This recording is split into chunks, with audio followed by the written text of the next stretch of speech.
The marble floor was freezing against my bleeding cheek. Harrison adjusted his silk tie in the hallway mirror, completely ignoring the crimson drops soaking into the white Persian rug. He did not look at me. He simply checked his gold watch, sighed with profound irritation, and told me to cover the bruise with foundation before his mother arrived for lunch. It was 8 in the morning in Greenwich, Connecticut. Outside, the manicured lawns of our gated estate were perfectly silent, perfectly green, and perfectly dead. Inside, I was learning exactly what it meant to be owned by a man who viewed love as a real estate transaction. I stayed on the floor, listening to the sharp, rhythmic click of his custom Oxford shoes as he walked toward the grand staircase. He paused at the bottom step, his hand resting lightly on the mahogany banister. "You are nothing without this family, Valerie," he said, his voice carrying that crisp, icy northeastern inflection he had perfected at boarding school. He did not raise his voice. He never had to. "If my mother sees you looking like a discarded stray, I will remind you exactly why I pulled you out of that upstate orphanage." The heavy oak front door opened and closed with a solid, expensive thud. The silence that followed was suffocating. I slowly pushed myself up from the floor, my muscles screaming in protest. I walked into the master bathroom and gripped the edges of the marble vanity, staring at my reflection in the massive, gold-leaf mirror. The right side of my face was swelling, a dark, ugly purple blooming just below my cheekbone. This was not the first time Harrison had used his hands to communicate his insecurities. He was a quintessential nepotism baby of the Manhattan elite, a man who possessed immense wealth but absolutely zero genuine power. He relied entirely on his mother, Eleanor, to fund his lifestyle, his ventures, and his arrogance. This morning, the trigger had been simple. I had quietly refused to sign the paperwork that would allow Eleanor to move into the east wing of our estate. That single word of defiance had cost me a split lip and a bruised cheek. I turned on the brass faucet and watched the cold water rush over the porcelain. I cupped the water in my trembling hands and splashed it over my face, watching the faint streaks of pink swirl down the drain.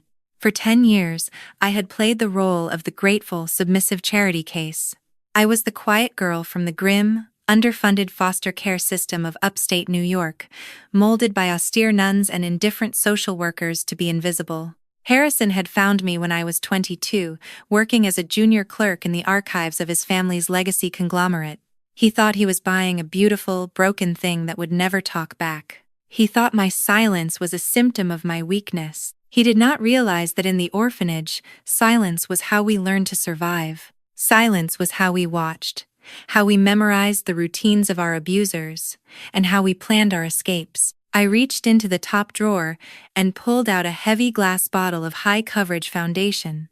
I poured a generous amount onto a sponge and began the meticulous, humiliating process of erasing my pain. I dabbed the thick liquid over the purple bruise, blending it into my pale skin until the violence was completely hidden.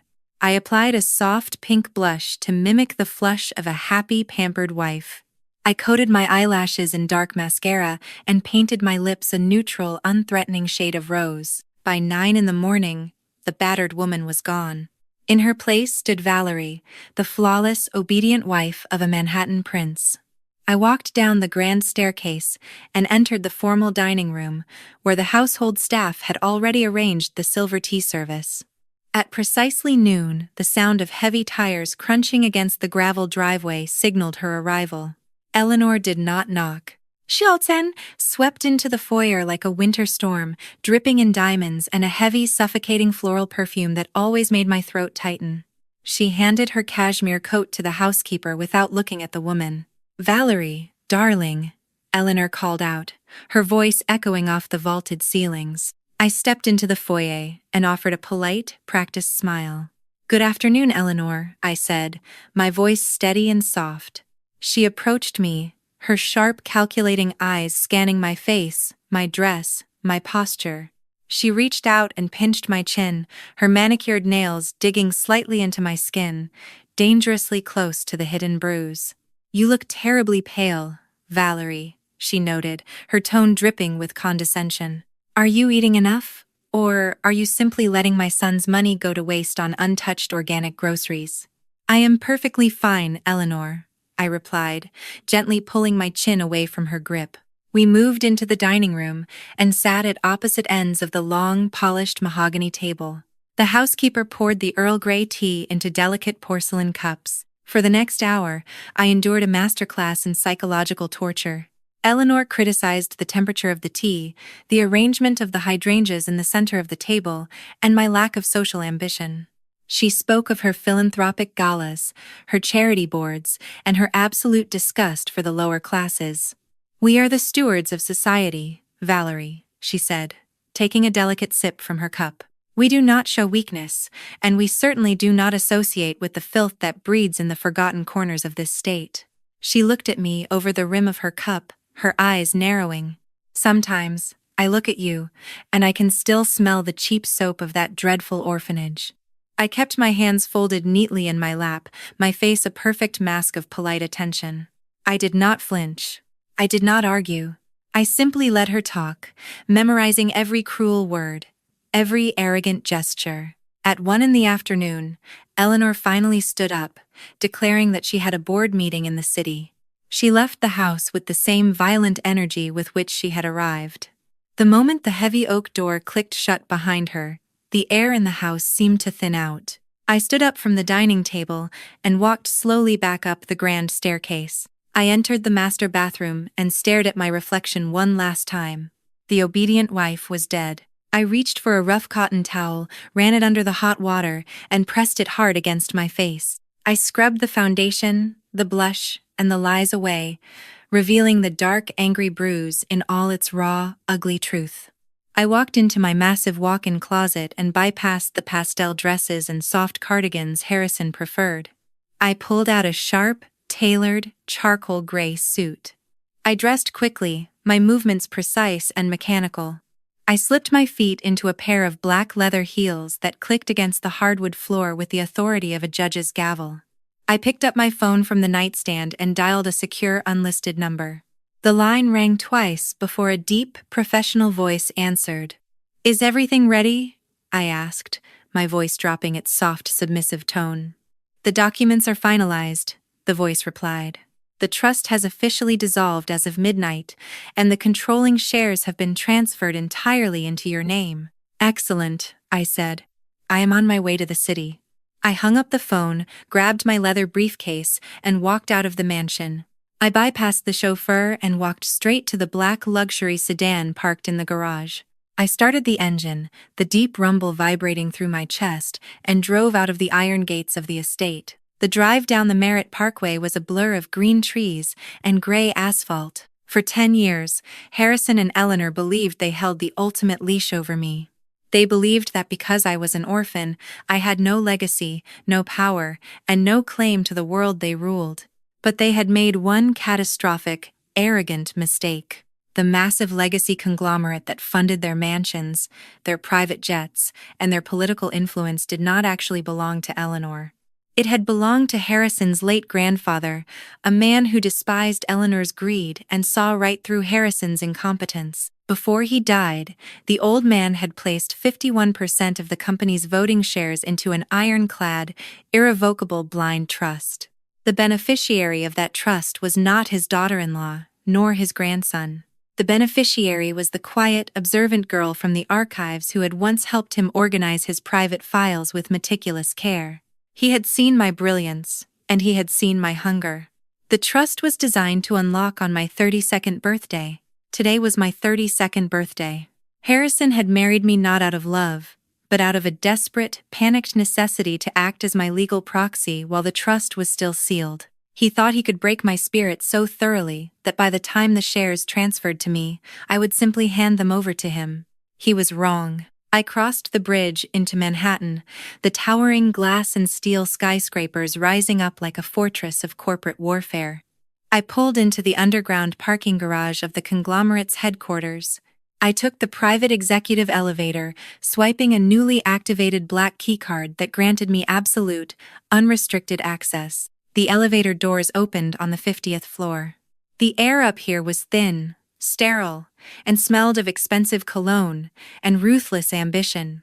I walked down the long, carpeted hallway toward the main boardroom. Through the heavy glass walls, I could see Harrison standing at the head of the massive mahogany table.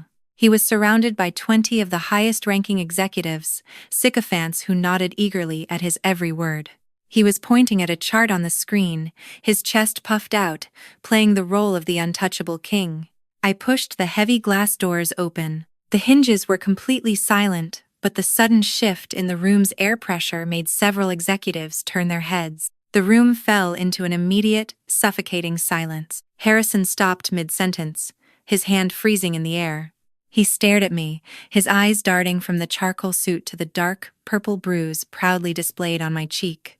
"Valerie," he snapped, his voice tight with panic and suppressed rage. "What are you doing here? You are supposed to be at home. Security, remove my wife from the premises immediately." Two large men in dark suits stepped forward from the corners of the room. I did not look at them. I kept my eyes locked on Harrison as I walked slowly toward the head of the table. "Stand down," I said, my voice echoing off the glass walls with absolute authority. The security guards hesitated, confused by the commanding tone of a woman they had only ever seen walking silently behind her husband. I reached the head of the table and dropped my heavy leather briefcase onto the polished mahogany. The sound made several executives flinch. I popped the brass latches and pulled out a thick stack of legal documents stamped with the seal of the state's highest corporate court. I slid the documents across the table toward the chief legal counsel, an older man who looked like he was about to have a heart attack. "Read them," I commanded. The lawyer picked up the papers with trembling hands. He adjusted his glasses, his eyes scanning the dense legal text. As he read, all the color drained from his face. He looked up at Harrison, his mouth opening and closing like a dying fish. "Well," Harrison demanded, slamming his hand on the table. "What does it say?" The lawyer swallowed hard. "Mr. Harrison," he stammered, "the blind trust established by your grandfather has officially dissolved as of midnight. The 51% controlling interest has been transferred." "Transferred to whom?" Harrison yelled, his polished facade completely shattering. The lawyer looked at me, sheer terror in his eyes. "To Valerie," he whispered. "She is the majority shareholder. She is the chief executive officer of this conglomerate."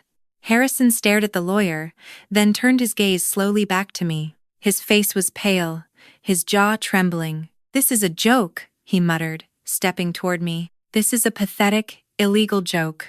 You are nothing. You are a stray dog we took in from the gutter."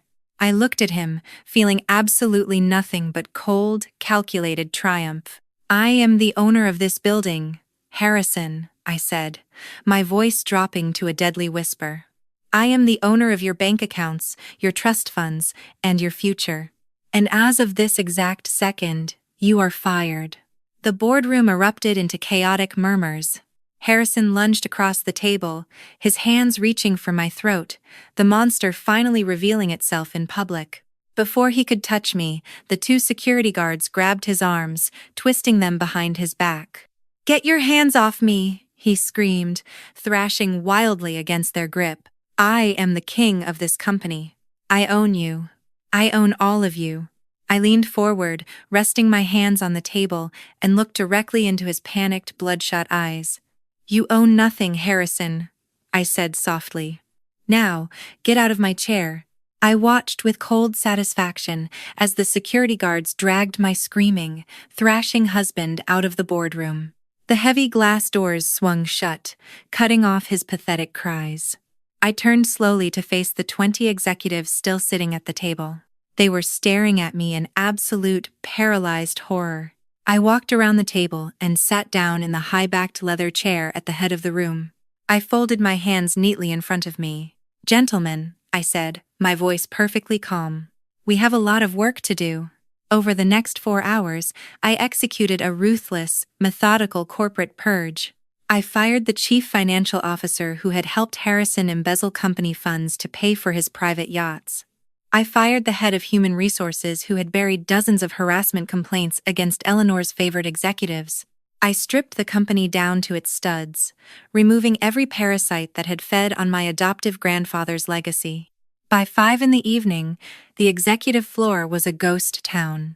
I sat alone in my massive new corner office, looking out through the floor-to-ceiling windows at the sprawling concrete empire of Manhattan.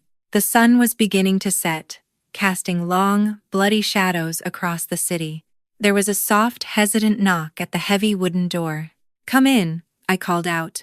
The door opened slowly, and a young woman stepped into the office. She was clutching a stack of manila folders to her chest like a shield. She wore a cheap, ill-fitting suit, and her eyes darted nervously around the room, avoiding direct contact with me. Her name badge read Maya. "I am the new temporary assistant," she whispered, her voice trembling. "They told me to bring you the finalized termination reports." I watched her carefully. I recognized the slight flinch in her shoulders when I shifted in my chair. I recognized the way she kept her back close to the door, ensuring she had a clear exit. I recognized the deep, exhausting terror of a woman who had been hunted. "Bring them here, Maya," I said gently. She walked forward, her steps small and measured, and placed the folders on my desk. As she leaned over, her sleeve pulled back slightly, revealing a faded, jagged scar on her wrist. It was the kind of scar left by heavy, industrial zip ties. I looked up at her face. "Who hurt you, Maya?" I asked, my voice devoid of any corporate detachment. She froze. Her breath hitched in her throat, and she finally looked me in the eyes. She saw the dark purple bruise on my cheek. She saw the reflection of her own trauma staring back at her. "I was in the system," she whispered, tears instantly welling in her eyes. "Upstate. They moved me from group home to group home. When I was 16, a man promised me a job in the city. He locked me in a basement in Queens for 3 years. I closed my eyes for a fraction of a second, the familiar, sickening rage boiling in my stomach. "Did you get out alone?" I asked. She shook her head, a single tear spilling over her eyelashes. "I had a baby down there," she choked out. "A little boy. His name is Leo. When the police finally raided the house, the state took him. They said I was unfit. They said I was too broken to be a mother. They put him into the same foster system that destroyed me, and they sealed his records. I have spent 5 years trying to find him, but I do not have the money for the lawyers." I stood up from my chair and walked around the massive desk. I stopped in front of her and gently placed my hands on her trembling shoulders. "You are not temporary anymore, Maya," I said fiercely. "You are my permanent executive assistant. Your salary is now $200,000 a year, and you have full access to this company's legal department. We are going to find your son, and we are going to burn down anyone who stands in our way." Maya collapsed against my chest, sobbing uncontrollably into my expensive suit. I held her, staring out at the darkening city, feeling the bonds of a new, terrifying sisterhood forging in the fires of our shared grief. We were the collateral damage of this corrupt society, the women they thought they could discard in the shadows. But the shadows had taught us how to see in the dark. An hour later, Maya had washed her face and was sitting at the desk outside my office, fiercely organizing my schedule with a new, desperate energy. I was reviewing the company's charitable foundation accounts when the private elevator chimed. A uniformed courier stepped onto the floor, holding a heavy, wax-sealed envelope. He walked past Maya's desk and approached my open door. "Delivery for the chief executive officer," he said, his voice flat and professional. "Personal and highly confidential." I signed the electronic pad, took the envelope, and closed my door. The paper was thick, expensive, and completely blank on the outside. I broke the red wax seal and pulled out a single, crisp sheet of white paper. There was no greeting. There was no signature. There was only one sentence, typed in a stark black font. "Your mother is not dead." I stared at the words until they blurred. My breath caught in my throat, a sudden violent pressure building behind my ribs. For 32 years, I had been told that my mother was a nameless, faceless addict who had died in an alleyway hours after abandoning me at a fire station. It was the story the nuns had drilled into my head. It was the story Harrison had used to remind me that I came from nothing. I dropped the paper onto my desk and immediately logged into the conglomerate's highly classified internal database. As the chief executive officer, I now had unrestricted access to the private investigation firm the company kept on a multi-million-dollar retainer. I typed my own birth date and the name of the upstate orphanage into the search bar. I bypassed the public records and dug directly into the sealed, black-budget files Eleanor had commissioned decades ago to ensure my past could never threaten her legacy. Line after line of redacted text scrolled across the screen. I cross-referenced the financial payouts Eleanor had made in the year of my birth. There was a recurring payment of $50,000, sent every January to a private bank account under the name Dorothy Miller. I ran the name through the employee archives. Dorothy Miller was a former pediatric nurse who had worked at a small, underfunded county hospital in upstate New York exactly 32 years ago. She had retired abruptly the week after I was born and purchased a modest house in a quiet, working-class suburb of New Jersey. I printed the address, grabbed my coat, and walked out of the office. "Cancel my evening meetings, Maya," I said as I passed her desk. "I have to go for a drive." The journey to New Jersey took 2 hours. The transition from the towering wealth of Manhattan to the quiet, fading suburban streets felt like traveling back in time. I pulled the black sedan up to the curb of a small single-story house with peeling white paint and a dying lawn. There were no lights on inside, save for the faint, flickering blue glow of a television in the living room. I walked up the cracked concrete path and knocked firmly on the wooden door. I waited. I knocked again, louder this time. The door slowly creaked open, secured by a rusted brass chain. An elderly woman peered out through the narrow gap. Her face was deeply lined, her eyes clouded with age and a heavy, unspoken exhaustion. "Dorothy Miller?" I asked, my voice cutting through the quiet night air. She looked at my face, her eyes lingering on the dark bruise on my cheek, before shifting to my eyes. A sudden, terrifying recognition flashed across her weathered face. She gasped, her hand flying up to cover her mouth. "You have her eyes," Dorothy whispered, her voice shaking with decades of buried guilt. "Dear God, you have Rachel's eyes." She fumbled with the rusted chain, her trembling fingers struggling to slide the metal lock. She opened the door and stepped back, allowing me into the cramped, stale-smelling living room. The air was thick with the scent of old dust and stale coffee. I stood in the center of the room, my heart pounding against my ribs like a trapped bird. "Who is Rachel?" I demanded, my voice tight with desperation. Dorothy collapsed into a faded floral armchair, burying her face in her hands. She began to weep, the sound ragged and pathetic. "Rachel was your mother," Dorothy sobbed. "She was young, poor, and terrified. She came into the county hospital in the middle of the night, bleeding and in labor. She loved you. She held you so tightly, crying tears of joy when you took your first breath." I stepped closer to the armchair, the coldness returning to my veins. "Then why did she leave me at a fire station?" I asked. Dorothy looked up at me, her eyes red and swollen. "She did not leave you, Valerie. She never left you." Dorothy pointed a trembling finger toward a small wooden lockbox sitting on the dusty mantelpiece. "Open it," she whispered. I walked over to the fireplace, my hands shaking as I unlatched the brass hook of the wooden box. Inside, resting on a bed of faded velvet, was a single, glossy Polaroid photograph. The edges were yellowed with age, but the image was horrifyingly clear. The glossy surface of the photograph felt heavy in my trembling hands. The faded colors burned the absolute truth into my retinas, destroying the entire foundation of my existence in a single heartbeat. There, frozen in time, was a younger Eleanor. She was standing tall, draped in a pristine cashmere coat, holding a crying infant in her manicured hands. That infant was me. At her feet, kneeling in the mud with her face contorted in pure, unadulterated agony, was a woman I had never met. My biological mother. The monster who had orchestrated my entire life of suffering was not a stranger. She was my mother-in-law. Eleanor had not just ruined my life, she had stolen it. I did not cry. The tears that had defined my entire adult life, the quiet sobbing behind locked bathroom doors in Greenwich, were gone. They were replaced by a cold, terrifying clarity that spread through my veins like ice water. I placed the photograph face down on the polished mahogany of my new executive desk. I smoothed out the invisible wrinkles in my tailored suit. I pressed the intercom button. I told my assistant to summon Harrison to the executive suite immediately. I did not ask. I commanded. 20 minutes later, the heavy glass doors of the boardroom swung open.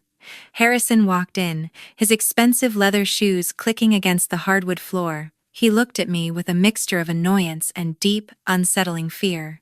He was no longer the untouchable heir. He was a man who had just been publicly stripped of his unearned power, and he was desperate to claw it back. He approached the desk, leaning his weight on his hands, and demanded to know why I was parading around his office.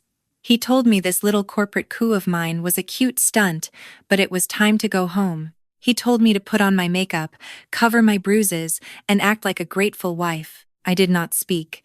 I simply reached across the desk, picked up the faded photograph, and slid it across the polished wood. It stopped right beneath his arrogant chin. Harrison looked down. I watched his eyes track the image.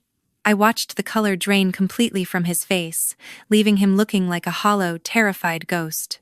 His jaw tightened. His breathing hitched.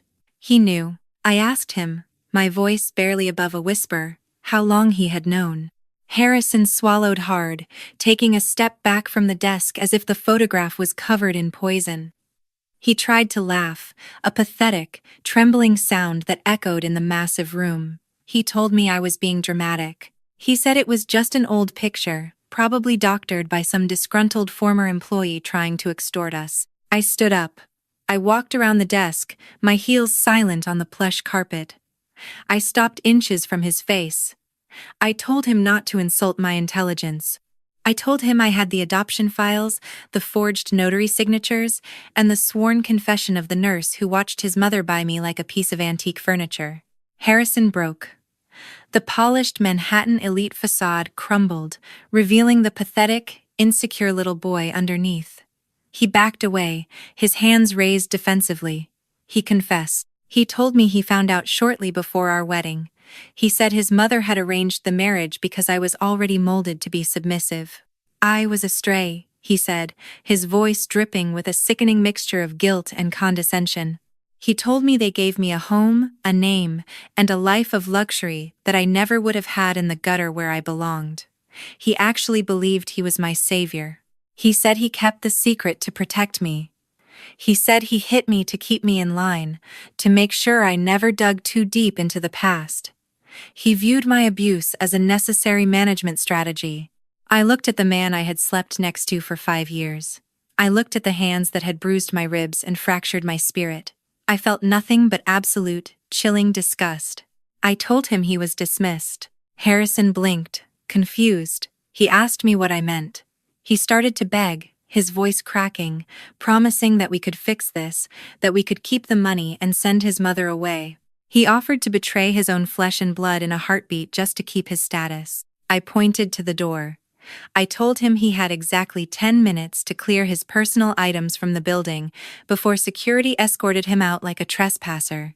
I told him if he ever approached me again, I would release the files to the federal authorities and watch him rot in a concrete cell. Harrison opened his mouth to speak, but the absolute deadness in my eyes stopped him.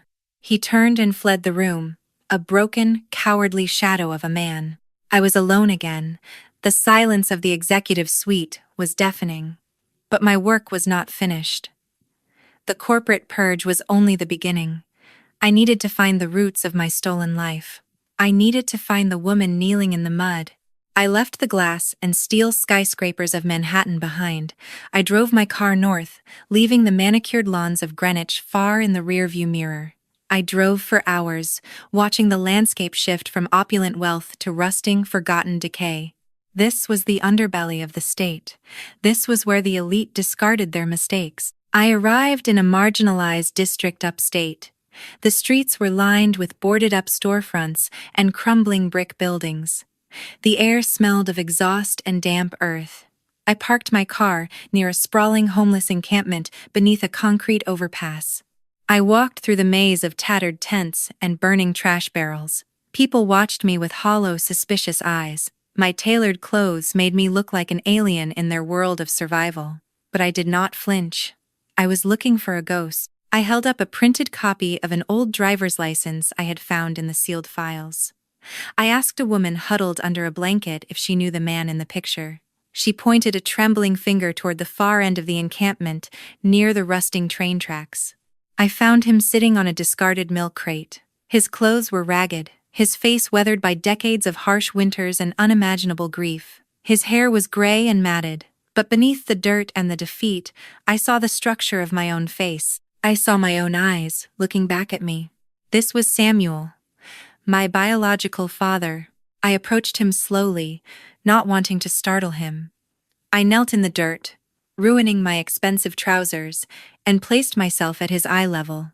I spoke his name softly. Samuel looked at me. His eyes were cloudy, lost in a fog of memories and survival. He asked me if I was from the city, if I was there to clear the camp. His voice was rough, like sandpaper against wood. I shook my head. I reached into my coat pocket and pulled out the photograph, the one of Eleanor holding me. I handed it to him. Samuel took the picture with shaking hands. He stared at it for a long time. The silence between us stretched out, heavy with the weight of 32 years of stolen time. Then, a single tear carved a clean path down his dirt-streaked cheek. His chest began to heave. A sound escaped his throat, a low, guttural wail of a man who had his heart ripped out and was forced to live without it. He looked up at me. His hands reached out, hovering inches from my face, afraid to touch me, afraid I was a hallucination. He whispered my birth name. He called me his little bird. I leaned forward and let his trembling hands cup my face. I closed my eyes and felt the rough, calloused warmth of a father I never knew I had. We sat there in the dirt, surrounded by the forgotten castaways of society, and we wept. We wept for the decades that were stolen from us by a woman who believed her bank account made her a god. When the tears finally subsided, Samuel told me the truth. He told me how Eleanor's lawyers had destroyed him. They framed him for crimes he did not commit. They drained his meager bank accounts. They made sure no one would ever hire him again. They systematically dismantled his life so he could not fight back when they took his child. I asked him about the woman in the mud. I asked him about my mother. Samuel looked away, his eyes filling with a fresh wave of agony. He told me her name was Rachel. He told me that when they took me, Rachel's mind simply shattered. She could not process the trauma. She screamed for days, wandering the streets, begging anyone to help her find her baby. Eleanor used her influence to have Rachel declared legally insane. She was locked away in a state-funded psychiatric facility, buried alive under a mountain of chemical restraints and forgotten by the world. I asked Samuel where she was. He gave me the name of a grim, underfunded asylum 3 towns over. I stood up. I promised Samuel I would come back for him. I promised him that the people who did this would pay with everything they had. He looked at me, a flicker of hope igniting in his dead eyes, and nodded. I drove to the facility. It was a massive, imposing brick building surrounded by high chain-link fences topped with razor wire. It looked more like a prison than a hospital. The air inside smelled of bleach, boiled cabbage, and despair. I used my corporate credentials and a significant bribe to bypass the bureaucratic red tape. I demanded to see Rachel. The head nurse, a tired woman with apathetic eyes, led me down a long, flickering hallway. The sounds of moaning and incoherent muttering echoed off the cinderblock walls. The nurse unlocked a heavy metal door at the end of the corridor. She told me Rachel rarely spoke anymore. She told me not to expect much. I stepped into the room. It was small, painted a sickening shade of pale green. There was a single barred window letting in a sliver of gray light. Sitting in a worn armchair in the corner was a frail, gray-haired woman. She was rocking back and forth slowly, staring at a blank spot on the wall. I walked toward her, my heart hammered against my ribs like a trapped bird. I knelt beside her chair. I looked at her face. It was lined with decades of medicated sorrow, but I could see the ghost of the woman from the photograph. I reached out and gently placed my hand over hers. Her skin was paper-thin and freezing cold. Rachel stopped rocking. She slowly turned her head and looked at me. Her eyes were vacant at first, clouded by heavy sedatives. But as she stared into my face, a tiny spark of recognition flickered in the darkness of her mind. She lifted her trembling hand and traced the line of my jaw. She whispered that I had grown so tall. She asked me if I was hungry. She asked me if the bad lady was gone. The innocence of her fractured mind broke my heart into a million irreparable pieces. The elite had taken a vibrant, loving mother and turned her into a medicated shell. They had stolen her motherhood to decorate their own empty lives. I pressed my forehead against her frail hands. I promised her that the bad lady was going to pay. I promised her that I was going to take her home. I reversed our roles in that sterile room. I became the caretaker. I became the protector. As I walked out of the asylum, a sudden, blinding pain ripped through my abdomen. It was so severe that my knees buckled. I grabbed the cold brick wall to keep from collapsing onto the pavement. I gasped for air, my vision swimming with black spots. This was not the first time. The pain had been growing for months, a dull ache that I had ignored, attributing it to the stress of Harrison's abuse.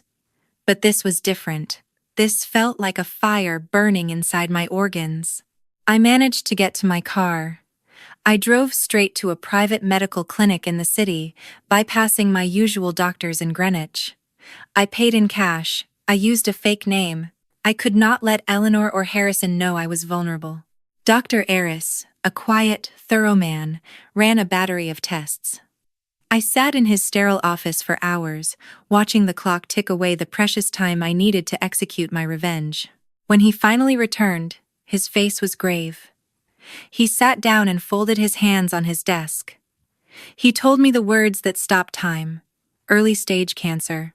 He explained that it was aggressive. He said I needed to begin treatment immediately. Surgery, followed by intense chemotherapy. He told me I needed to step away from my stressful life and focus entirely on survival. I looked at him with absolute calm.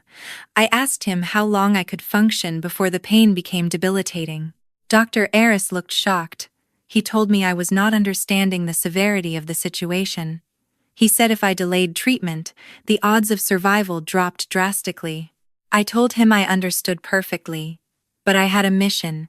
The poison of the elite had been eating me from the outside for 32 years. Now, a different poison was eating me from the inside. I refused to let either of them win until my work was finished. I asked him for pain management medication. I told him I would return for surgery in exactly 3 weeks, he argued, but my mind was made up. I took the prescription, walked out of the clinic, and swallowed the pills dry. I had a legacy to destroy. The climax of Eleanor's social calendar was the annual philanthropic gala. It was a massive, highly publicized event held in the grand ballroom of a historic Manhattan hotel. It was designed to showcase her faux generosity, to paint her as a saint who cared for the less fortunate. The hypocrisy was so thick it was suffocating. I spent the next 2 weeks preparing the trap. I used my authority as CEO to access the conglomerate's deepest financial records. I traced the money Eleanor used to bribe the orphanage, the judges, and the doctors. I compiled a digital dossier of absolute, undeniable ruin. I also worked with Maya, my fiercely loyal assistant. Maya understood the pain of a stolen child better than anyone. Her own son, Leo, had been taken from her by the same corrupt system. Together, we were a force of nature. We were the collateral damage coming back to collect the debt. The night of the gala arrived. The ballroom was a sea of black tuxedos, glittering diamonds, and expensive champagne. The elite of New York and Connecticut mingled, laughing and congratulating themselves on their own perceived brilliance. I arrived late. I did not wear the dark, subdued colors Harrison always forced me into. I wore a stark, brilliant white dress. It was a statement. I was the ghost they tried to bury, returning in the light. The room fell silent as I walked down the grand staircase. Whispers erupted like wildfire. Everyone knew about the corporate takeover. They knew I had ousted Harrison, but they did not know why. They thought it was just a ruthless business move. They had no idea it was a reckoning. Eleanor was standing near the main stage, surrounded by a flock of sycophants. She wore a dark emerald gown, her neck heavy with diamonds. When she saw me, her smile tightened into a thin, venomous line. She excused herself and marched toward me, her eyes flashing with arrogant fury. She stopped in front of me, her voice a low, dangerous hiss. She asked me how dare I show my face at her event. She told me I was a parasite who had stolen her son's company. She promised me she would spend every dime she had to destroy me and send me back to the gutter. I smiled. It was a genuine, terrifying smile. I leaned in close, smelling her expensive perfume. I whispered that she was right. I was from the gutter, and I had brought the dirt with me. Before she could respond, the master of ceremonies took the microphone. He announced that it was time for the keynote presentation. He introduced Eleanor, praising her decades of tireless work for orphaned and abandoned children. The irony was physically nauseating. Eleanor glared at me one last time, then composed her face into a mask of benevolent grace. She walked up the steps to the stage. The crowd erupted into polite, wealthy applause. She stood at the podium. Behind her was a massive digital screen, displaying the logo of her charity. She began to speak. She talked about legacy. She talked about the sacred duty of the fortunate to protect the vulnerable. She talked about family. I caught Maya's eye across the room. Maya was standing near the audio-visual control booth. I gave her a single, sharp nod. Eleanor was in the middle of a sentence about maternal love when the microphone suddenly cut out. She tapped it, looking annoyed. Then, the massive screen behind her flickered. The charity logo vanished. The ballroom plunged into darkness. The only light came from the screen. The high-definition speakers crackled to life. The video was old, grainy, and shot from a hidden angle. It was digitized footage from a security camera inside a private lawyer's office, dated 32 years ago. The crowd gasped. There, on the massive screen, was a young Eleanor. She was sitting across from a man in a suit. She was smoking a cigarette, looking bored and utterly ruthless. The audio echoed through the silent, cavernous ballroom. Every word was crystal clear. The lawyer on the screen asked Eleanor if she was sure about this.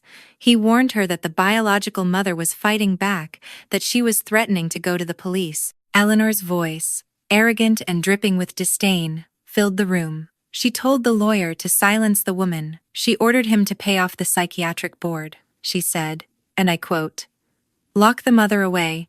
She is nothing. She is trash. The child is mine now. Make the paperwork look legal, and destroy the father while you are at it." The video ended. The screen went black. The silence in the ballroom was absolute. It was the sound of a dynasty evaporating into thin air. 500 of the most powerful people in the country stood frozen, their champagne glasses halfway to their mouths, staring at the monster on the stage. The lights snapped back on. Eleanor stood at the podium, her face the color of ash. Her hands gripped the edges of the wood so hard her knuckles were white. She looked out at the crowd, her mouth opening and closing, but no words came out. The mask was gone. The world finally saw the rotting core of her soul. I walked slowly down the center aisle. The crowd parted for me like the Red Sea. I stopped at the base of the stage. I looked up at the woman who had bought me. I spoke loudly, my voice carrying to the back of the room without a microphone. I introduced myself to the crowd. I told them my real name. I told them I was the child she stole. I told them the charity they were funding was built on human trafficking and destroyed lives. I looked directly into Eleanor's panicked eyes. I told her the police were already at her estate. I told her the federal authorities had the unredacted files. I told her it was over. Eleanor did not scream. She did not fight. She simply crumbled. She turned and ran off the side of the stage, fleeing into the service corridors like a rat, escaping a sinking ship. The ballroom erupted into chaos. Reporters shouted. Socialites scrambled for the exits, desperate to distance themselves from the radioactive fallout. I stood perfectly still in the center of the madness, feeling the heavy, suffocating weight of the past finally lift from my shoulders. Eleanor did not make it far. She was arrested 3 hours later at a private upstate airstrip. She was trying to board a chartered jet to a country with no extradition treaty. The footage of her being shoved into the back of a police cruiser, her emerald gown soaked with rain, her wrists bound in steel cuffs, was broadcast on every major news network in the world. The fall of the house was absolute. 2 nights later, a massive thunderstorm rolled over Greenwich. I was sitting in the quiet library of the estate, packing my final boxes. I was selling the mansion. I wanted nothing to do with the gilded cage. The heavy brass knocker on the front door echoed through the empty halls. I walked to the foyer and opened the heavy oak door. Harrison was standing on the porch. He was soaked to the bone, his expensive suit ruined by the driving rain. He looked emaciated, his eyes wild and desperate. His mother's assets had been frozen. His trust fund was seized. He was completely, utterly broken. He fell to his knees on the wet stone. He begged me. He cried, real, pathetic tears, asking for forgiveness. He asked me for money. He asked me for a place to stay. He told me he had nowhere else to go. I looked down at him. I felt no anger. I felt no pity. I felt absolutely nothing. I told him he was finally experiencing the world exactly as he had forced me to experience it, cold, powerless, and entirely alone. I stepped back inside. I looked him in the eyes one last time, and I shut the heavy oak door, locking it with a loud final click. I never saw him again. The reckoning was complete, but the healing had just begun. I underwent the surgery. The recovery was brutal, a physical agony that mirrored the emotional purging I had just survived. But I did not fight it alone. Maya was there every step of the way. Once I was strong enough, I used the vast resources of the conglomerate to fulfill my promise to her. We hired the best private investigators in the world. We tracked the corrupt adoption ring that had taken her son. 6 months later, we found Leo. He was living with a wealthy family in a gated community in California. The legal battle was swift and merciless. We crushed them with the same overwhelming force Eleanor had once used, but this time, it was for justice. The day Maya held her 5-year-old son in her arms again, weeping into his hair as he clung to her neck, I knew the cycle of generational trauma was finally broken. Years passed, the world moved on, but the legacy of the truth remained. Eleanor was convicted on multiple federal charges. She was sentenced to 30 years in a maximum security prison. She rots in a concrete cell, stripped of her name, her wealth, and her power. She is just a number now. Harrison could not cope with the loss of his status, his mind fractured under the weight of his own cowardice. He was institutionalized in a state facility, heavily medicated, wandering the halls like a ghost. The irony of his fate was a dark, poetic justice. I survived the cancer. My body bears the scars of the surgery, a physical map of the war I fought and won. I stepped down as CEO of the conglomerate. I liquidated the corrupt divisions and used the billions to establish a massive, global foundation. Maya and I run it together. We hunt down stolen children. We fund legal teams for marginalized women. We dismantle the systems that allow the elite to prey on the vulnerable. I bought a quiet, beautiful house in the countryside, far away from the toxic skyscrapers of Manhattan. I brought Samuel and Rachel to live with me. Samuel spent his final years sitting on a wide wooden porch, watching the sunset, his dignity restored. Rachel's mind never fully healed, but the fear left her eyes. She spent her days in the garden, surrounded by flowers, safe and loved. When she finally passed away, she did so peacefully in her sleep, holding my hand. She died knowing her daughter had come back for her. I stand in the bathroom of my quiet home. The morning light streams through the window. I look at my reflection in the mirror. There is no heavy foundation. There is no expensive contouring to hide bruises. There is no mask. I see the fine lines around my eyes. I see the slight asymmetry of my jaw. I see the scars. I see a woman who was buried alive by the most powerful people in the world. I see a woman who weaponized her silence, dug her way out of the grave, and brought the entire empire crashing down. I touch the glass. I smile. I am fearless. I am free.